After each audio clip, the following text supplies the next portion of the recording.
conhecendo mais e mais e mais ao nosso Deus. Há duas coisas que o cristão precisa, quando ele se converte, quando ele sai da religiosidade, que ele veio da religião A, B ou C, mesmo que ele diga, não, eu era da igreja evangélica A, B ou C, se você não recebeu esse tipo de instrução na sua vida, não importa a igreja onde você estava, você precisa conhecer essas duas grandes bases de entendimento. Quem Deus é e quem você é em Cristo. A maioria dos cristãos não sabe bolhufas a respeito disso. Quem nós somos em Cristo, qual é a nossa identidade em Cristo. Quando a gente conhece a nossa identidade em Cristo, é que a gente vai começar a conhecer o que a gente possui, qual é a nossa herança entre os santos, qual é a herança que Jesus deixou para nós, qual é o poder de Deus que atua em nós, a dimensão do poder de Deus que atua na nossa vida, a dimensão, a plenitude do amor de Deus para conosco. São coisas que têm a ver com aquilo que eu sou, com quem eu sou, a minha nova identidade. O que eu posso, o que eu possuo, quem eu sou em Cristo, eu preciso conhecer. E uma segunda coisa que eu preciso conhecer, ou talvez até antes disso, eu preciso conhecer quem Deus é. Há pessoas que passam anos na igreja pensando que conhecem a Deus. E quando a gente começa a mostrar essas realidades aqui, ela começa a concluir, caramba, realmente isso aí eu não conhecia. É porque a gente conhece muito Deus, a maioria das pessoas conhece a Deus muito de ouvir falar. Eu tenho certeza que todo mundo aqui já ouviu falar de Brad Pitt. Não já? Já ouviu falar do Brad Pitt? Ontem mesmo eu assisti um filme com ele. Estava lá em casa, botei lá nem sei se era Netflix, sei lá o que era. Botei lá para funcionar. Estava passando um filme de guerra, o Fury. Não sei como é que é o nome desse filme em português. Sei lá. É um filme que ele é um comandante de um tanque de guerra e tal. Como é o nome? Coração de Ferro. Fury. Olha só, tem tudo a ver. Coração de Ferro. Porque você assistiu o filme Coração de Ferro, você pode dizer, não, mas eu conheço o Brad Pitt. Brad Pitt? Eu e o Brad, ó. Você conhece os personagens, conhece alguma coisa que é publicada na revista, conhece que ele é casado com a Angelina Jolie. A Angelina Jolie é outra figura conhecida. Todo mundo já viu filme com ela, personagens, etc. Mas você não pode dizer que você conhece. Se você olhar na rua, você reconhece. Mas você não conhece a Angelina Jolie. E é preciso que a gente conheça a Deus, não de ouvir falar. É como Jó, que sacrificava para Deus, prestava culto a Deus. No final daqueles 9 meses de sofrimento que Jó passou, ele disse, caramba, eu te conhecia apenas de ouvir. Como quem ouve e fala, agora eu te conheço, como quem te vê face a face. São duas experiências completamente diferentes. E nós precisamos conhecer a Deus como Ele realmente é. E uma das formas que você tem para conhecer quem Deus é identificar os nomes de Deus no Antigo Testamento, por exemplo. No Antigo Testamento, você encontra Deus se apresentando ao homem com nomes que mostram, que revelam o seu caráter. Os nomes de Deus revelam o caráter do próprio Deus. Por isso que Deus não se apresenta com um nome só. Ele tem um nome, que é o nome mais conhecido de todos no Antigo Testamento, que é Yahweh, que a gente traduz no português, translitera para Jeová. Mas esse, embora seja o nome principal de Deus, ele se apresenta com outros nomes que vão revelando o caráter dele. E na semana... eu coloquei, inclusive, aqui essa imagem de uma pessoa apertando a mão da outra ali, porque talvez haja pessoas aqui que, ao ouvir essa série, vão dizer assim, Deus, muito prazer, agora eu estou te conhecendo. Até agora eu conhecia de ouvir falar, mas agora eu estou te conhecendo para valer. E a gente precisa entender que os nomes de Deus revelam o caráter de Deus, revelam quem Deus é, de fato. Qual é o caráter desse Deus? E a gente viu aqui na semana passada que no Antigo Testamento Deus se revela com dois tipos de nomes diferentes. Os nomes eloísticos e os nomes jeovaísticos. Os nomes eloísticos têm a ver com Deus no seu caráter criador. Revela o caráter criador de Deus. Os nomes eloísticos, El Shaddai, El Elyon, Elohim, são nomes que revelam Deus como um criador, um Deus todo-poderoso, um Deus de poder, um Deus de força, um Deus criador. Esses nomes, até às vezes, esse radical do nome El, que é incorporado muitas vezes em nomes de personagens bíblicos, como Daniel, Misael, são duas letrinhas, o Aleph e o Lamed, no hebraico, que falam desse Deus criador, o Deus todo-poderoso. No livro de Gênesis, no capítulo 1, e praticamente em todo o livro de Gênesis, pelo menos nos primeiros capítulos do livro de Gênesis, Deus é sempre citado como Elohim. Elohim é plural de El. El é singular. Elohim é o plural. O feminino de Elohim, Eloá. Se você conhece alguma Eloá, na verdade o nome dela é deusa. O nome Elohim é o plural de El, que é uma amostra já logo no início do livro de Gênesis, que Deus é uma trindade. Deus começa lá, no princípio criou Deus. No hebraico, quando você ora no hebraico, é isso que você encontra. Eu já apresentei esse slide aqui uma porção de vezes, o menorá, porque a primeira frase, o primeiro capítulo, o primeiro versículo do livro de Gênesis tem exatamente 7 palavras. Bereshit bara Elohim et hashamayim vet haaretz. No princípio criou Deus os céus e a terra. No princípio criou Deus. Bereshit bara Elohim. No princípio criou Deus, Elohim. O Pai, o Filho e o Espírito Santo. Elohim plural. O Pai, o Filho e o Espírito Santo. Quando você vai mais adiante, Deus diz, façamos o homem, a nossa imagem e semelhança. É uma conferência entre o Pai, o Filho e o Espírito Santo. Vocês estão conversando. Olha, façamos nós 3 aqui, o homem, a nossa imagem e semelhança. Não adianta você tentar, eu posso tentar explicar para você essa questão da trindade, não tem como você entender racionalmente a questão de que Deus é 3 em 1, ou que Ele é um só, que se manifesta em 3 pessoas. Racionalmente não dá, só você consegue absorver isso pela fé. Não adianta eu falar para você, não, é como água, que é vapor, que é gelo, que é líquido. Não adianta. Você tem que absorver isso pela fé, porque é um mistério tremendo. Mas o fato é que Deus é um só, nós não adoramos 3 deuses, nós adoramos a um único Deus, que se manifesta em 3 pessoas, o Pai, o Filho e o Espírito Santo. Os nomes eloísticos, alguns nomes eloísticos que a gente viu aqui, a gente falou sobre o Salmo 19, que mostra lá, El Elyon, aquele que descansa a sombra do onipotente, El Shaddai, o Todo-Poderoso, o Deus Todo-Poderoso, El Elyon, o Deus Altíssimo, o Deus mais elevado, o Deus que está acima. Quando você vê esse nome escrito na Bíblia, traduzido como Altíssimo, o Deus Altíssimo, é o Deus que está bem acima. Acima de quê?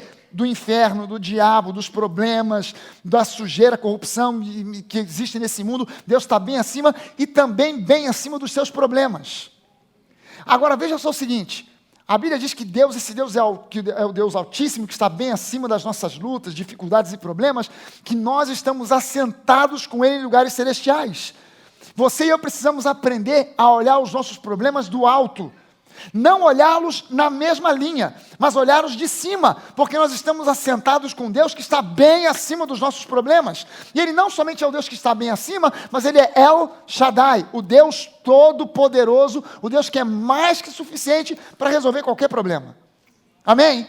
Não importa o tamanho, a dimensão do problema, Ele é El Shaddai. Outros nomes que eu não apresentei aqui, a Bíblia tem vários outros, eu não estou mostrando todos aqui porque não daria tempo, mas por exemplo, Ele se apresenta como El Hai. El Hai, que se escreve lá com CH, mas CH no hebraico tem som de Re. O El Hai significa o Deus vivo. O Deus vivo não fala somente de um Deus que está vivo, mas de um Deus que permeia todas as coisas. Um Deus que está presente, sempre presente, não importa onde você esteja. Já assistiu esse filme que está passando aí, Perdido em Marte, alguma coisa assim? Quem é que já assistiu? Quem ainda não assistiu? Vamos junto, que eu também não assisti. Vamos combinar. O cara está perdido em Marte, mas se ele for um cristão, Deus está lá com ele, porque Deus permeia todas as coisas em todo o universo. Ele é o Deus vivo. Ele também é Elohim Tsabaoth. Elohim Tsabaoth, Elohim plural, a trindade. Tsabaoth, o Senhor dos exércitos. Se você não esteve aqui na quinta-feira passada, você perdeu aqui, o pastor Bené pregou uma mensagem aqui, fantástica. E uma das coisas que ele citou foi uma passagem bíblica, onde o rei da Síria estava planejando destruir Israel, planejando invadir e destruir Israel. Mas acontece que havia um profeta em Israel, que era Eliseu, que Deus revelava para ele o que o rei falava dentro do seu quarto de dormir. O rei da Síria. E o rei da Síria começou a pensar, tem algum traidor aqui no meu meio, tem algum espião aqui. Alguém está entregando para o pessoal de Israel, porque quando eu traço um plano para ir lá destruir os caras, eles já armaram um contra-ataque. Tem alguém me traindo aqui. Aí os generais dele falam, não, deixa eu te contar, é porque eles têm lá um profeta, um tal de Eliseu, que o GPS do cara está ligadaço. E o que você fala aqui no seu quarto de dormir, consigo mesmo, Deus revela para ele lá. E ele já fica sabendo de antemão. Aí o rei raciocinou, claro. Então não precisa, antes de invadir Israel, destruir Israel, eu tenho que caçar esse cara. Eu tenho que passar o rodo nesse cara. Tem que passar esse camarada ao fio da espada. E a Bíblia diz que ele mandou um exército inteiro para cercar a cidade onde Eliseu estava.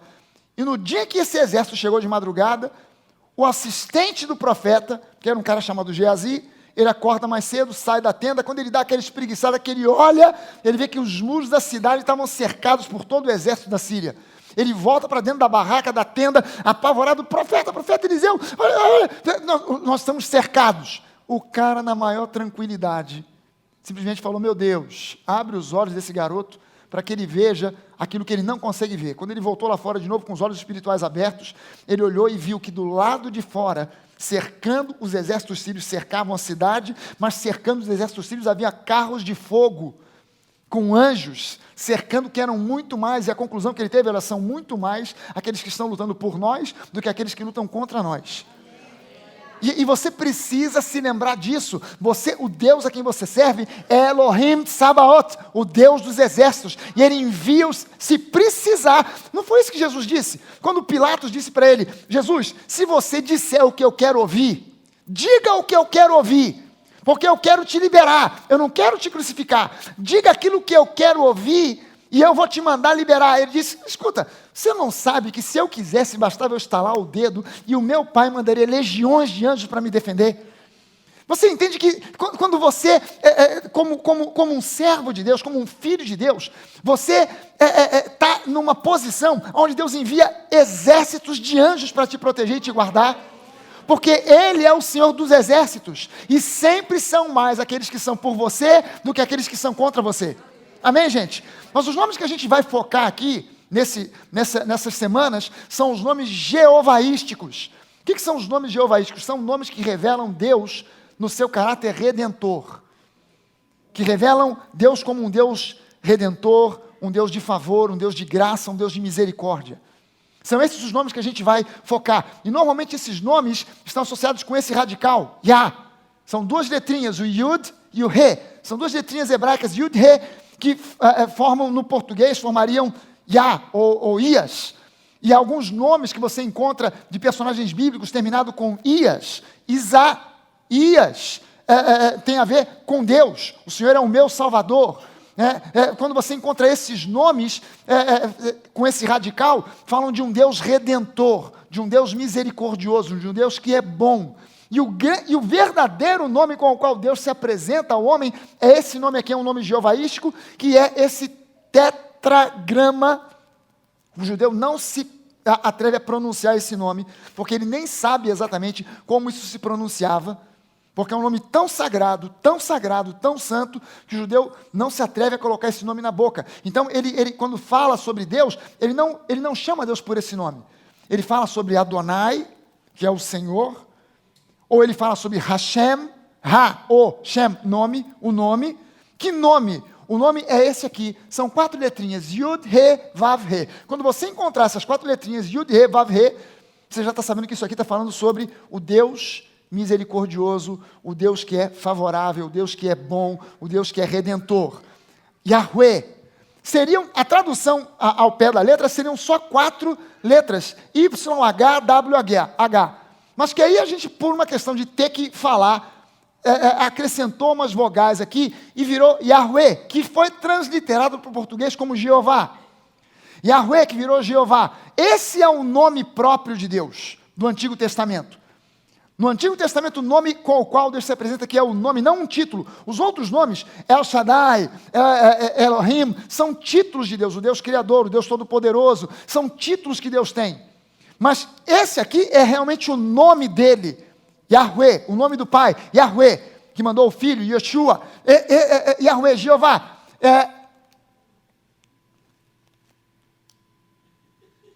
Travou? Ok. Eu vou focar nesses nomes redentores de Deus aqui. O primeiro que a gente vai ver é esse nome Jeová ou Yahweh, que seria o mais lógico de falar, porque a gente está misturando aqui português com hebraico. Ou com aramaico, o mais puro seria Yahweh Tzidkenu. Yahweh Tzidkenu significa: o Senhor é a nossa justiça. E a tradução mais literal seria: o Senhor que me justifica. O Deus que me justifica, o Senhor que me justifica. Tudo isso fala da misericórdia, do favor, da bondade de Deus. Esse nome, Yahweh Tzidkenu, aparece pela primeira vez em Jeremias 23, nos versículos 5 e 6. E olha só como diz Jeremias 23.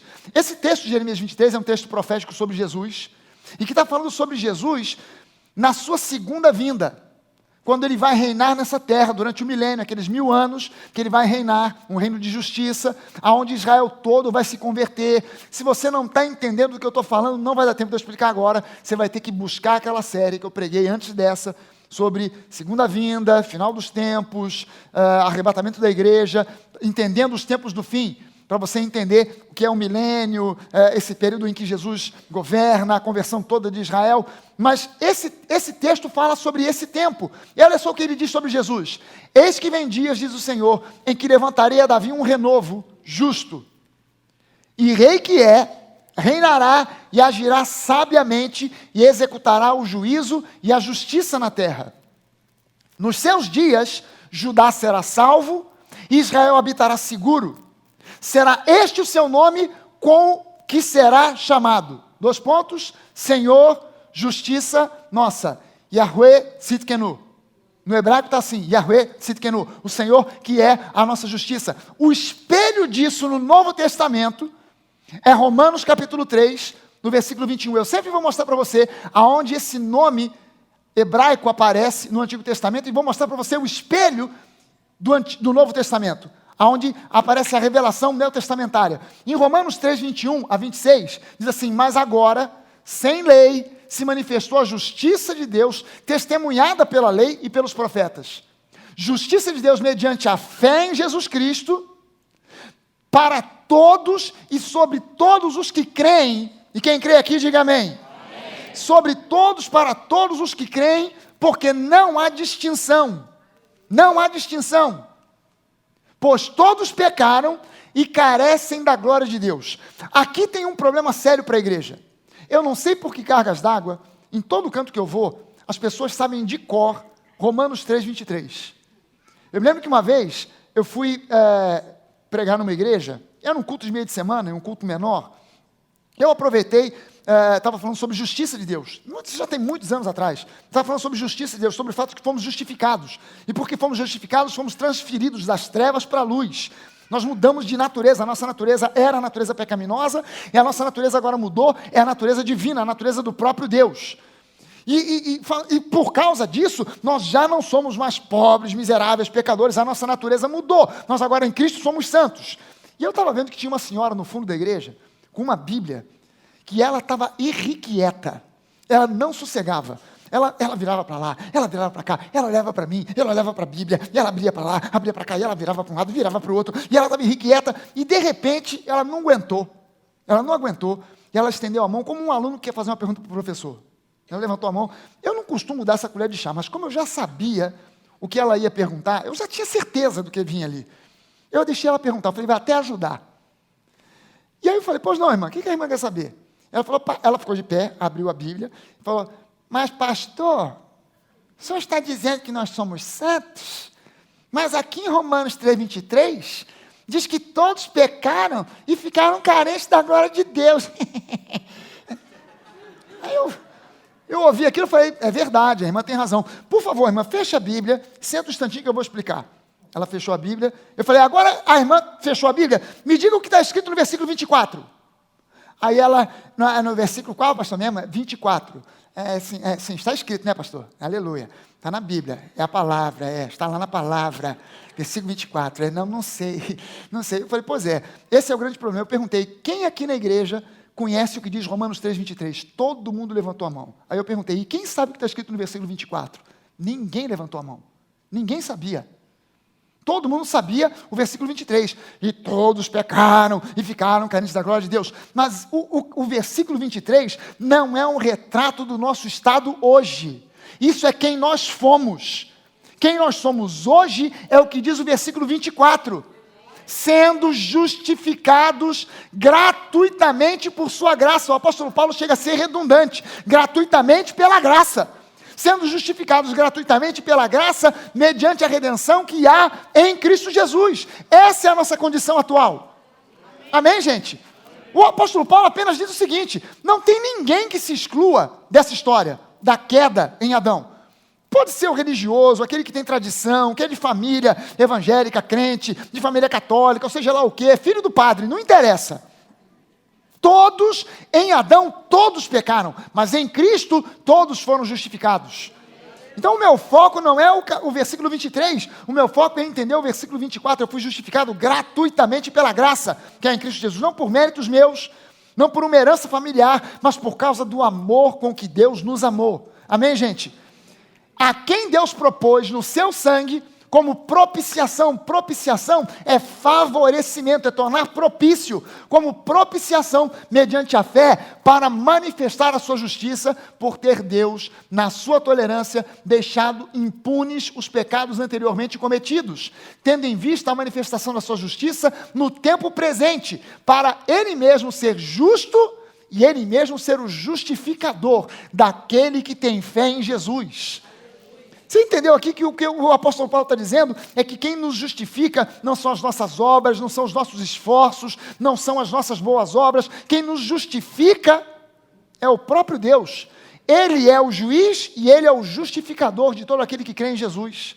Quem crê em Jesus aqui pode dizer amém? Amém. Então você está nessa, meu irmão, você já foi justificado, aleluia. Filipenses 3, 8 e 9 diz para nós assim: sim, deveras considero tudo como perda por causa da sublimidade do conhecimento de Cristo Jesus, meu Senhor, por amor do qual perdi todas as coisas e as considero como refúgio, como lixo, para ganhar a Cristo e ser achado nele, não tendo justiça própria que procede da lei, senão a que é mediante a fé em Cristo, a justiça que procede de Deus, baseada na fé. Nós somos justificados não porque somos bonitinhos, porque somos santinhos, porque oramos muito ou oramos pouco. Não, pastor, eu sou justo porque eu já li a Bíblia, eu sou recordista da Bíblia, eu li a Bíblia inteira em um mês. Eu sou o Usain Bolt da Bíblia. Rapidinho, eu li a Bíblia inteira numa vez só, numa tacada só. Não é isso que te justifica diante de Deus. O que te justifica diante de Deus é a graça, é o fato de que Ele te amou e que Ele te ama incondicionalmente.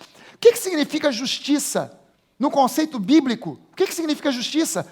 No conceito humano, justiça é olho por olho, dente por dente. Mas o conceito bíblico de justiça é isso aqui, é uma capacidade que Deus dá a mim e a você, de ficar firme na presença de Deus.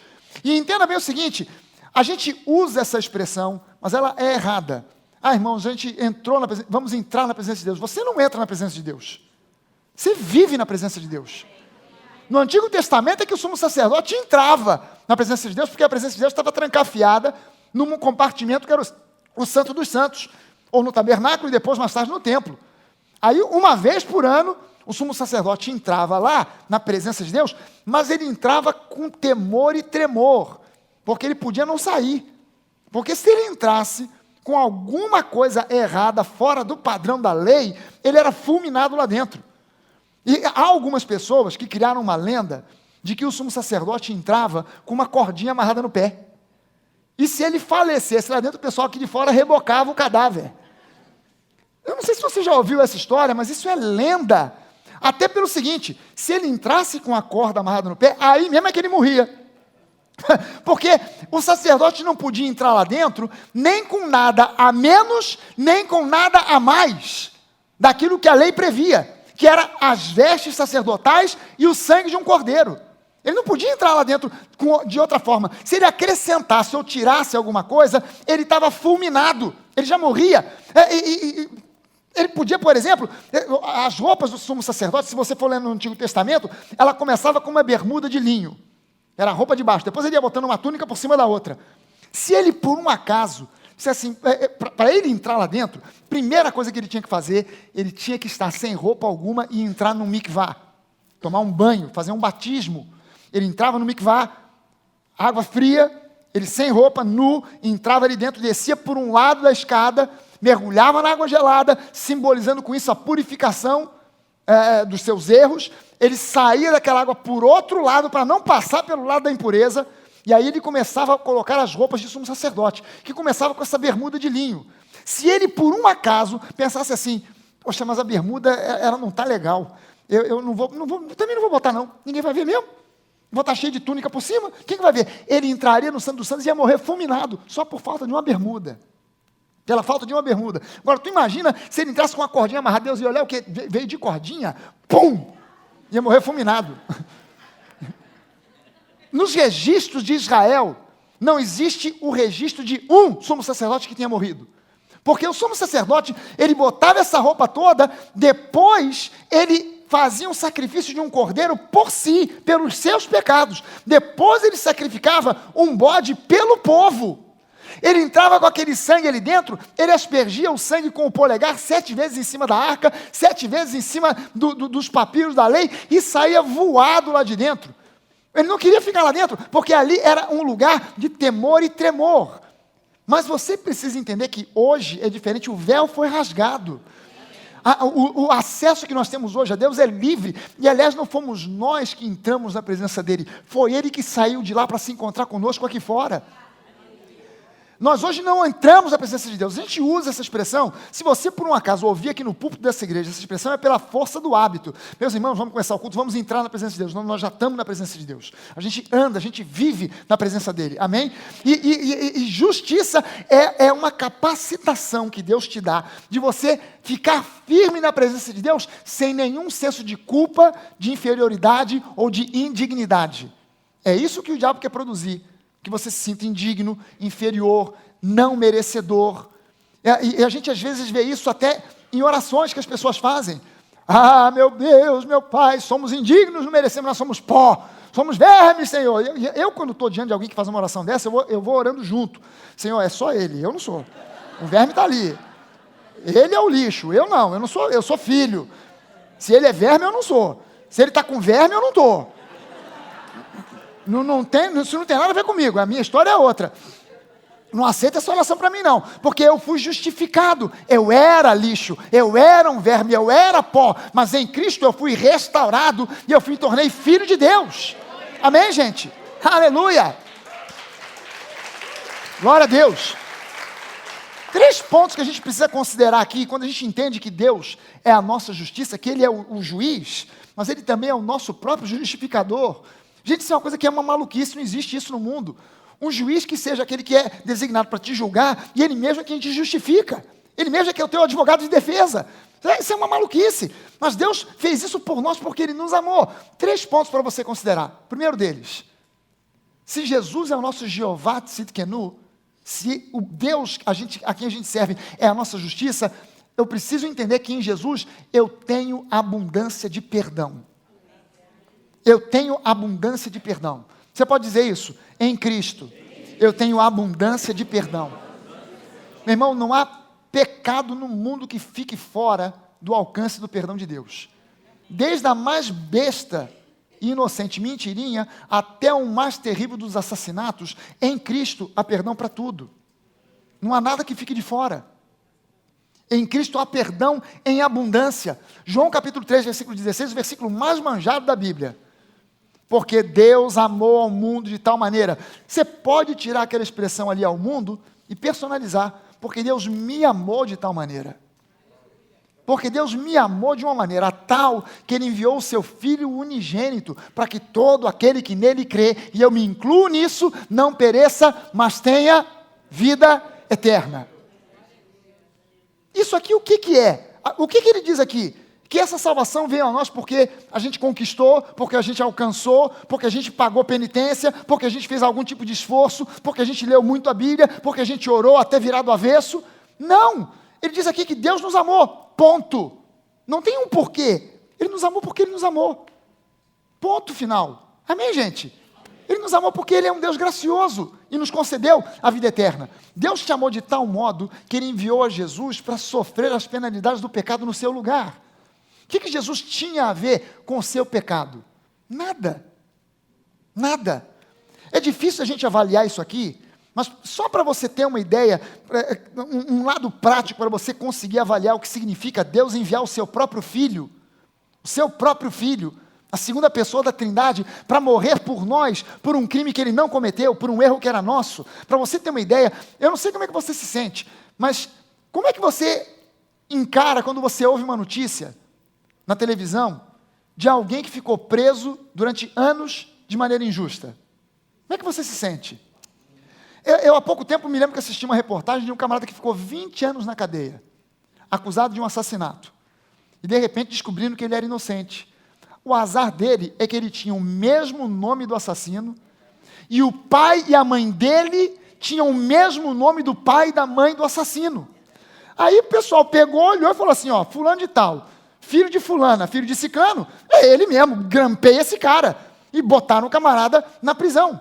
Passou 20 anos na prisão, sem nunca ter roubado uma cebola do mercado. Quando eu vejo uma reportagem como aquela, me dá vontade de chorar, porque há uma mistura dentro da gente de revolta e de compaixão.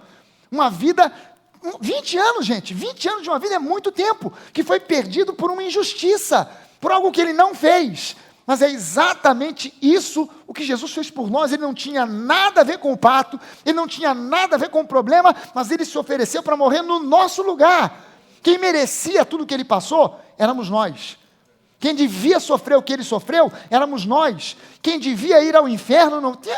Jesus foi à mansão dos mortos, ao inferno, ao Sheol, e diz a Bíblia que ele passou 3 dias lá até ressuscitar. Quem tinha que ir para lá e para ficar, não por 3 dias, mas por toda a eternidade, éramos você e eu. Mas ele ocupou o nosso lugar, sem ter nada a ver com o pacto. É algo tremendo. Isso chama-se graça. Isso é graça. Ele fez isso por nós, não tem outra explicação. E uma mesma dívida não se paga 2 vezes. Se Jesus pagou o preço, por favor, tire da sua cabeça essa mentalidade de que os problemas que você passa, você está pagando pelos seus pecados. Pastor, estou cheio de problemas, mas também estou pagando os pecados. Tire essa mentalidade da sua cabeça, porque você não está pagando coisa nenhuma. Seria um absurdo Deus colocar sobre você o pagamento de uma dívida que já foi paga. Deus não seria justo se Ele colocasse sobre você para pagar a mesma dívida que Jesus já pagou. Aliás, você nem poderia pagar, você nem conseguiria pagar. Era uma dívida impossível de ser paga por você, pela sua retidão, pela sua justiça. Por mais justo, reto que você fosse, você jamais conseguiria pagar essa dívida. Não teria como, não teria maneira, não teria jeito. O que você precisa é crer que os seus pecados, que essa dívida já foi paga em Cristo Jesus. É uma posição de fé. Quando você fica em cima do muro, não, eu sei que eu fui perdoado, mas sabe como é que é, né, essa vida, e Deus, com Deus não se brinca, e a gente tem que pagar, e tal. Quando você fica com essa mentalidade dupla, o diabo tira proveito para trazer sobre você condenação, acusação e condenação. Eu preciso me conscientizar de quem eu sou em Cristo, e de quem Deus é. Ele é um Deus justo, Ele é um Deus bom, Ele é o juiz e Ele é o justificador daqueles que creem em Jesus, ponto final. Então eu não tenho mais que andar pensando em pagar a dívida, porque Jesus já pagou essa dívida por mim. Amém, gente? Lembre-se do seguinte, o que Deus espera de você não é remorso, é metanoia. Metanoia é a palavra grega que é traduzida no Novo Testamento como arrependimento, e metanoia literalmente significa meta, mudança, noia, mente, mudança de mente que gera mudança de comportamento. Não é uma mudança que é de fora para dentro, é uma mudança que vem de dentro para fora. Amém, gente? Não é um choro num canto, é uma mudança de vida, é uma mudança de atitudes, é uma mudança de mentalidade. Amém, gente? Então eu preciso entender que Deus não está preocupado com o meu choro, com o meu remorso. Deus está preocupado em que eu exerça metanoia, mudança de mente. Segunda coisa, em Cristo, em Jesus, nós temos abundância de justificação. Em Cristo, você tem abundância de justificação. Eu tenho abundância de perdão, e eu tenho agora abundância de justificação.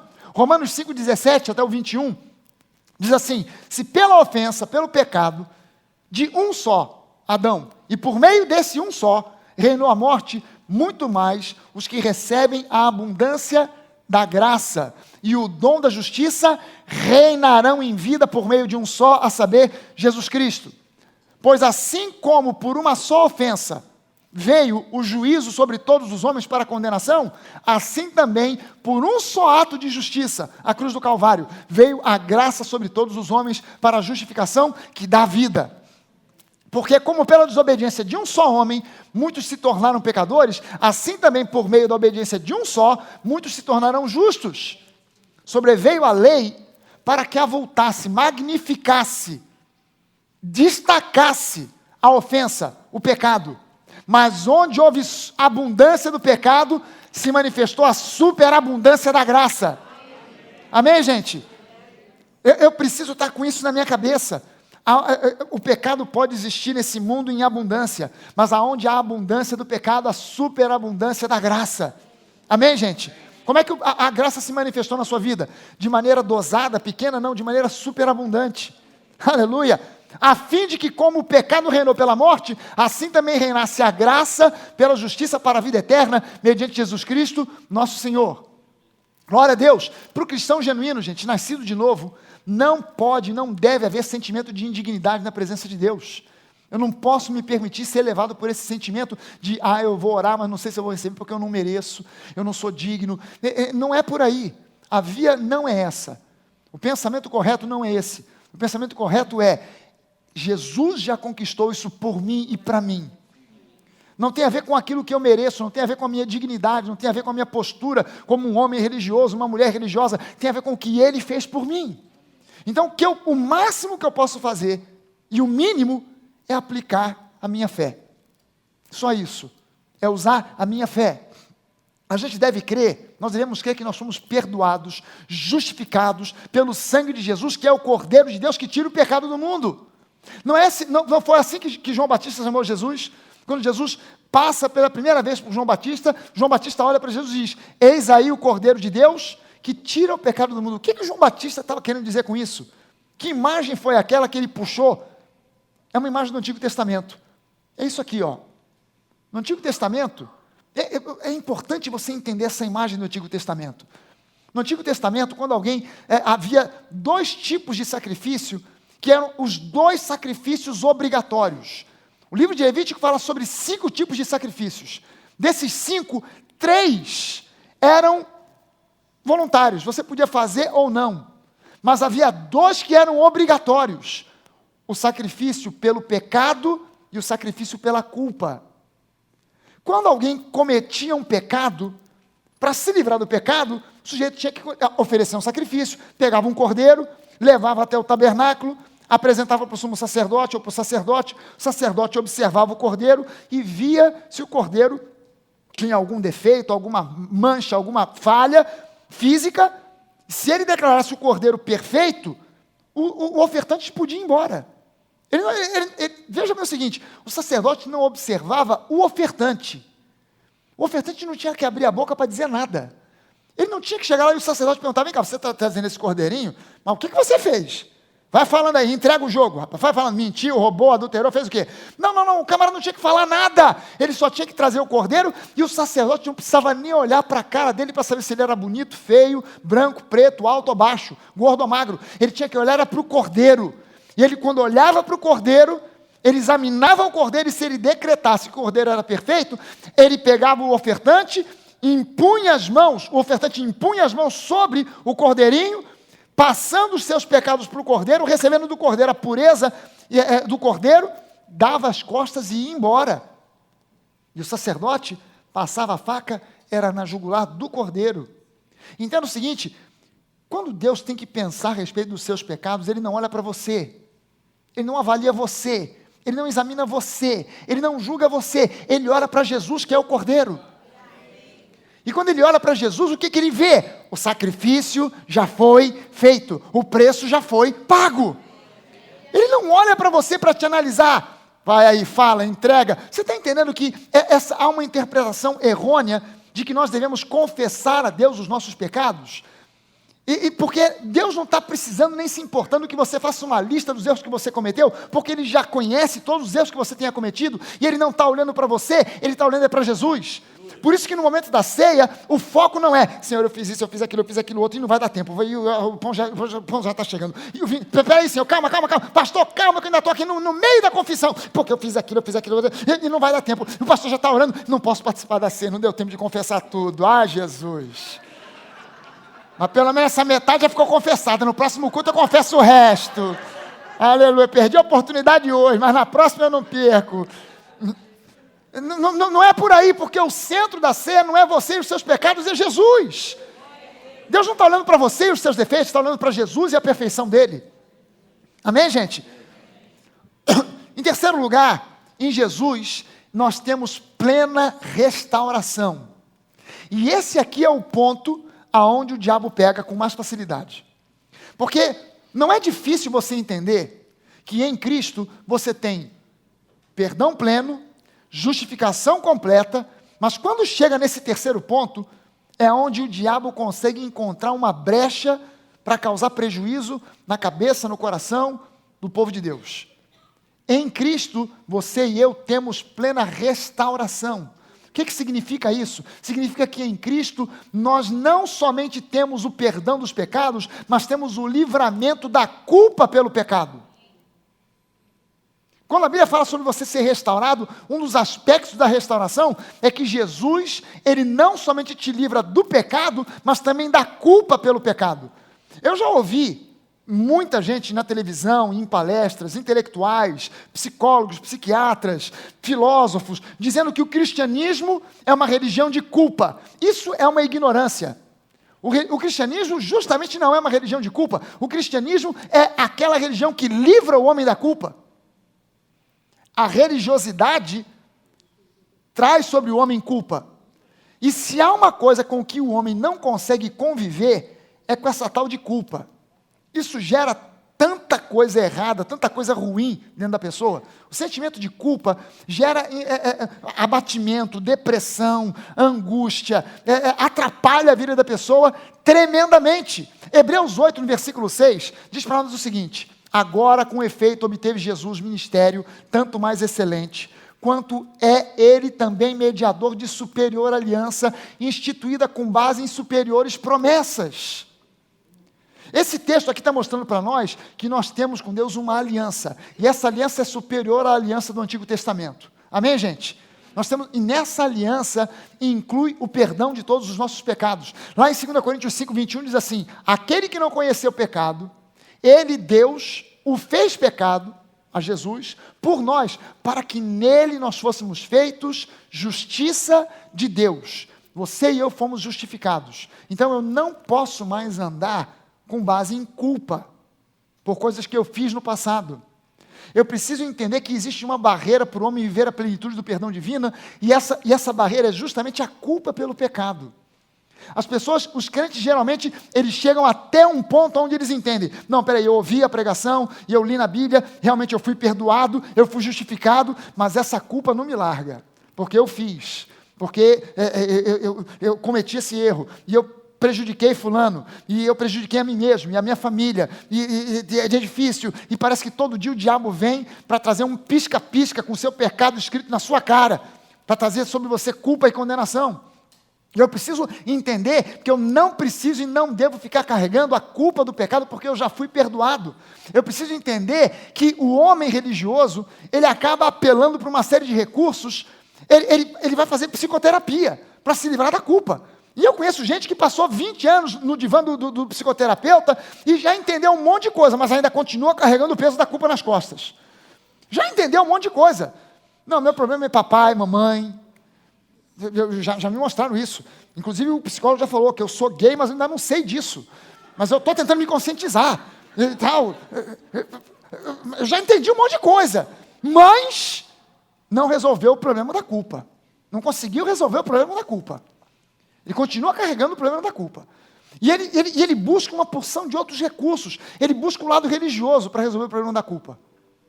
Aí ele começa a frequentar cerimônias religiosas. Dizem para ele: não, você tem que ir. Aí ele começa a ir a tudo quanto é culto. Aí ele vem no culto de quinta, ele vem no culto da vitória, ele vem no culto da derrota, ele vem no culto do descarrego, ele vai no culto da unção, ele vai na terapia do amor, ele vai em tudo. Tudo quanto é igreja, onde tem culto, ele vai. Porque ele tem que frequentar para se livrar daquela culpa. Ele assume que para se livrar da culpa ele tem que confessar. Então ele confessa 30 vezes o mesmo pecado. Você já teve isso, essa oportunidade de confessar para Deus N vezes o mesmo pecado? Não levanta a mão, não levanta a mão. Não. Continua sorrindo, olhando para frente, dizendo: aleluia, Deus, você não é comigo não. Ô pastor, o senhor pegou no ponto pesado aí agora. Pois é, tem gente que confessa 30 vezes para Deus o mesmo pecado, achando que vai se livrar da culpa. Porque só pode ser isso. Se essa culpa está me corroendo por dentro, é falta de eu ter confessado. Então, é porque eu não confessei direito. Não, Deus, eu estou entendendo, Deus, é porque eu não contei tudo.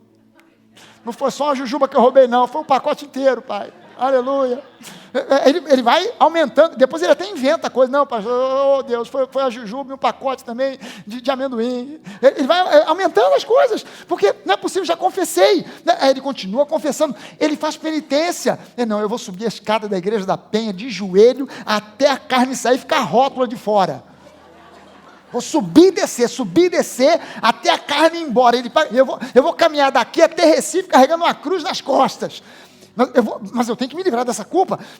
Ele pensa em apelar para boas obras. Não, eu vou ajudar as crianças, eu vou ajudar os velhinhos, eu vou ajudar os orfanatos, eu vou ajudar... E ele tenta partir para boas obras para se livrar da culpa. Não, eu fui uma pessoa ruim, eu fui uma pessoa que cometi isso, eu fiz aquilo outro. Então, as boas obras vão compensar. O cara está pensando em fazer um sistema de compensação.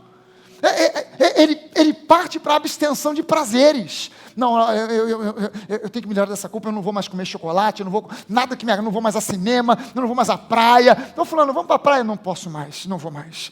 Esse tipo de lugar, porque ele está tentando aplacar o sentimento de culpa que está dentro dele. Ele está tentando se punir por uma culpa que já foi levada por Jesus. Ele tenta se excluir dos prazeres. Não, mulher, não adianta vir para cima de mim não, porque eu não quero mais nada com você. A partir de hoje, não tem mais, vamos viver como amigos só agora. Vamos viver como dois irmãos aqui, porque eu estou me abstendo dos prazeres da carne, porque é uma culpa que está corroendo o cara. E geralmente, ele tenta compensar a culpa compensando numa área que tem a ver com o pecado que ele está corroendo por dentro. Se foi adultério, não quero mais prazeres sexuais. Se foi alguma coisa relacionada com eu defraudei alguém, então agora eu vou ajudar os pobres, agora eu vou dar para lá e para cá de tudo quanto é jeito. Ele tenta compensar numa área semelhante. Ele tenta romaria. Vou sair daqui para ir até Santiago de Compostela. O Atlântico eu vou nadando. Depois que eu chegar em Portugal, eu vou andando até a Espanha. Da Espanha eu vou até Compostela, andando, para fazer uma romaria para tentar se livrar da culpa. Ele tenta autopunição, ele compra um chicotinho e dá nas costas. Sai, desgraçado. Ele tenta consultar os espíritos. Ele vai num centro, baixa minha avó aí. Vó, e aí? Meu nome está limpo lá no SPC do céu? Ah, meu netinho, está tudo bem. Tudo isso é uma tentativa do sujeito se livrar da culpa. Mas é preciso que o homem entenda o seguinte: como tudo isso é produto do próprio homem, é tão ruim, limitado e insuficiente quanto o seu próprio Criador, que é o próprio homem. Você está entendendo por que essas coisas não funcionam? Porque o homem limitado, o homem insuficiente, ele cria coisas que são tão limitadas e insuficientes quanto ele mesmo. E o resultado é que ele fica andando em círculos, e ele não se livra da desgraçada, da culpa. E o diabo usa exatamente isso. Você foi perdoado, mas você fez. Você tem culpa no cartório. Você não vai conseguir se livrar tão fácil dessa. E a pessoa começa a andar debaixo da condenação do inferno. Realmente, eu mereço, eu adulterei, então eu não mereço a mulher que eu tenho, eu não mereço o marido que eu tenho, porque eu já pintei e bordei, eu não mereço os filhos que eu tenho, porque eu já fiz e aconteci, eu não mereço a vida que Deus quer me dar, porque eu já fiz assim, eu fiz assado, eu não mereço prosperar, porque quem sou eu para prosperar, o que eu fiz, e a pessoa se auto-boicota. Ela começa a bloquear, ela abre um guarda-chuva de bronze, e Deus quer derramar as bênçãos sobre ela, mas ela tem um guarda-chuva de bronze que ela mesma forjou, para que as bênçãos não caiam. E eu preciso entender que não existe solução para o drama da culpa fora do novo nascimento. Meu irmão, eu não tenho nada contra psicólogo, psicoterapia, não tenho nada contra, mas entenda só uma coisa: solução para a culpa só existe no novo nascimento.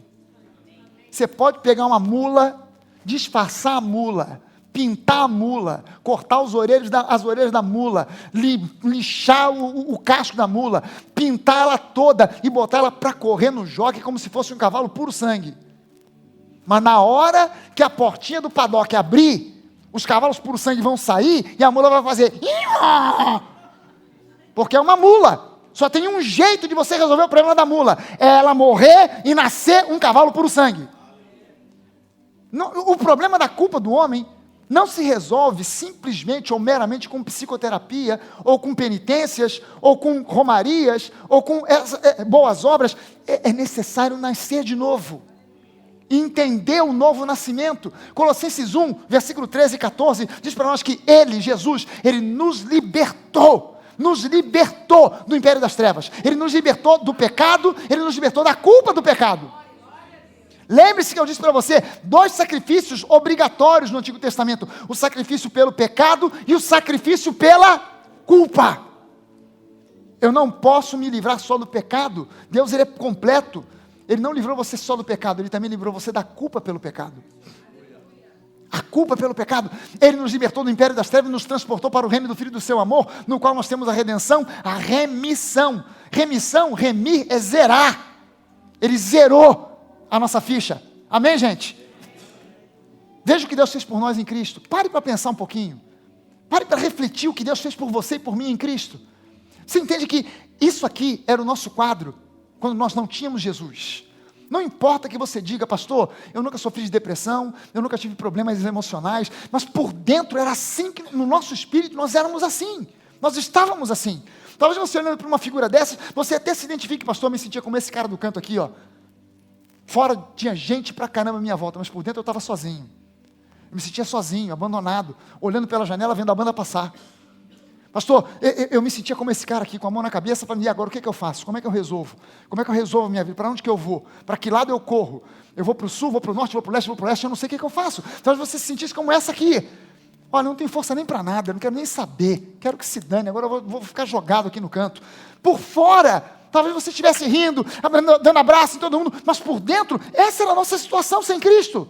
Mas disso aqui a Bíblia diz que o Senhor, Ele transformou o nosso lamento, o nosso choro em riso. Isso aqui Deus transformou nisso, numa festa. Deus transformou a sua vida numa festa. E hoje é o inverso. Não importa se por fora você está chorando e sofrendo, por dentro você tem que ter essa alegria, porque maior é aquele que está em você do que aquele que está nesse mundo. Você não pode ficar andando por aí carregando um peso de um fardo que Jesus já levou por você, que Ele já levou para você. Você não tem que carregar o peso de culpa. Você tem que simplesmente entender, eu deixo para trás o que para trás fica, e eu olho para diante para o autor e consumador da minha fé, que é Jesus. Amém, gente?